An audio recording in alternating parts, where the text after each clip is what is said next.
Hi guys! Good day! So, today, hindi kami pumasok sa speech therapy ni Liam dahil nga nagkaroon siya ng lagnat. At kanina, medyo may ubo siya. Hindi yung ubo na may plema or yung malalaman mo kasi kapag may ubo yung may plema, di ba?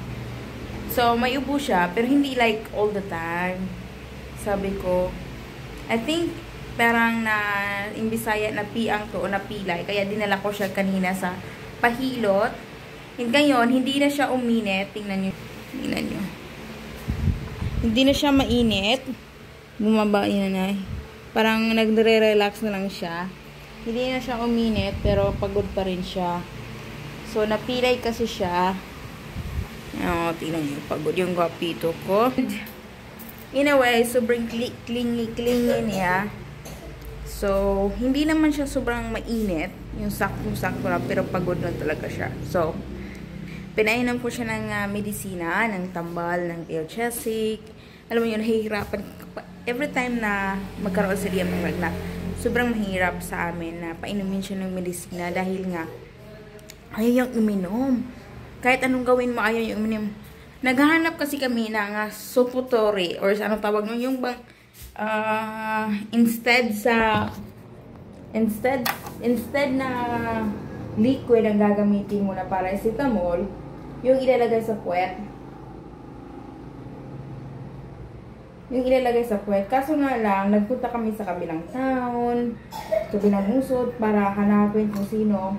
Wala silang benta, walang nagbibenta ng ganon dito, or hindi gano'n silang nagbibenta dahil nga kaunti lang yung mga taong naghahanap ng ganung medisina. Parang hindi siguro nila alam na may paracetamol na pwedeng ilagay sa puwet. So, anyway, kapag pupunta kami ng Norway, doon na lang kami magbibili. Tapos, dadalhin na lang namin dito. Kasi dito, nahirapan kaming hanapin. Ayun na nga. Ayun yung bibig ko. So, anyway. So, dito, well, gusto ni Liam na magpahag-hag sa akin kanina. And, ayun na nga, nagsuspend kami ng time. Hindi nga, gusto ko, nagkilos-kilos ako ng kaunti. Hindi nga pa ako nakapaghugas ng plato. Kasi nga, tingnan nyo, hindi nga ako nakapaghugas pa ng plato. Dahil, alam mo, kailangan kong tutukan talaga yung anak ko. Kasi every time, titingnan ko talaga siya. Or, gusto talaga niya ng like, ano mo, yung hug. So, alam niyo naman. So, anyway. While natutulog siya, nag-ano ako dito, naglilinis kaunti. And si Axel, siya yung naglalaba siya. Naglalaba siya while nag-i-edit video. So, while yung washing tumatakbo, nag-i-edit siya ng kanyang video. So, yun na nga, So, malapit na nga yung flight namin. Pero may isa akong gift na binibili. Kaso nga lang, hindi pa siya dumarating. Anyway. Tingnan nyo. Diba? It's our first ever na Christmas sa Norway. To spend Christmas. At hindi namin alam when is the next time na makapag-celebrate kami ng Christmas kay Mother. Dahil nga naman, sobrang layo at kailangan natin na mag-ikmo ng pera. Kailangan namin mag-start ng business. No? Kailangan naman mag-start ng business. Kailangan namin applyan si Axel ng visa. Like, not fiance, but spouse visa. At kailangan namin magpatayo ng bahay. So, hindi namin alam kung when is the next time na makag-spend kami ng Christmas kay Mother. Kaya ngayon, bumibili ako nag-order ako ng mga t-shirt na pang Christmas para gawing, tingnan nyo, parang gawing memorable yung Christmas, no? Yung Christmas na ngayon sulitin. So, magsistay kami for this vacation. Magsistay kami ng 1 month doon para sulit kasi nga lang man sobrang mahal ng ticket. Halos umabot na siya ng 200,000 sa aming tatlo.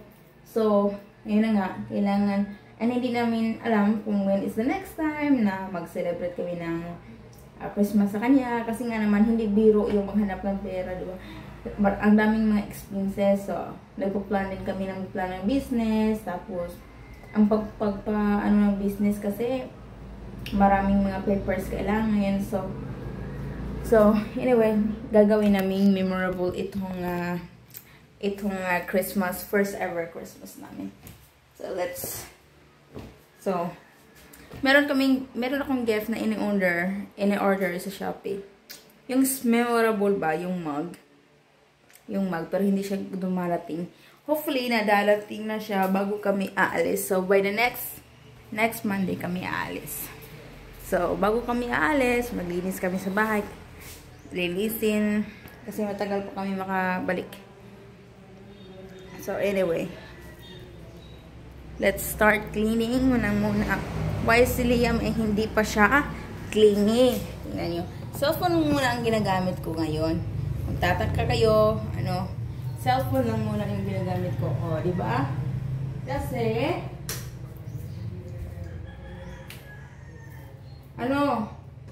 yung camera ko, kailangan muna i-charge. Ako yung klaseng tao na hindi very updated sa mga pag-charge. So, for the next time, hindi na kami magre-rent dito kasi, magtatayo na lang kami ng temporary na bahay namin sa lupa namin.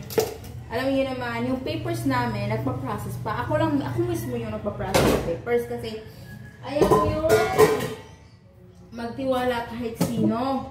I have trust issue. Trust issue, oo. So, ako yung nagpa-process. So, tomorrow, kukontakin ko yun kung meron na ba yung dark clearance, no? Kasi yung hinihintay ko ngayon, ang dark clearance, wala pa kasing dark clearance. Dark clearance kasi nga, yung lupa na bili namin is agricultural. So anyway, kaya pagkatapos ng mag-release ng agricultural, saka namin ipapas doon sa, yung land of, basta, para ma-transfer na sa pangalan namin. After na ma-transfer sa ngalan namin, saka na namin dadalhin sa munisipyo doon kung saan yung lupa namin. Diba? So, slowly but surely tayo. Ako kasi yung talagang ako talaga yung mismo yung nagpo-process. Ayaw ko kasi yung inaasa lang sa iba kasi natatakot ako na baka hindi matatapos, no? Kasi marami nang nangyayari na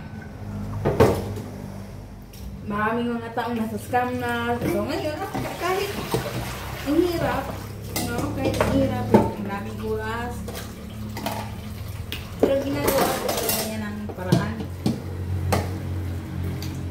Kaya, pagbalik namin dito, magtatayo kami ng temporary na bahay. Ibig sabihin, magtatayo kami ng yung plywood. Plywood lang. Pagbalik namin dito. Tapos,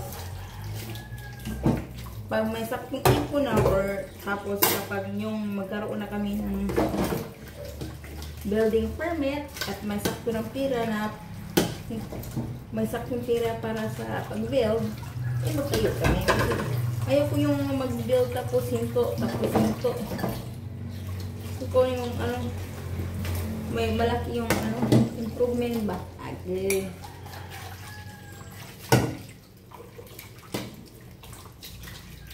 Tapos kailangan rin natin linisan yung lupa.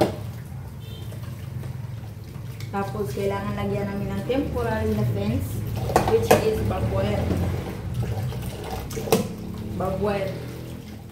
No?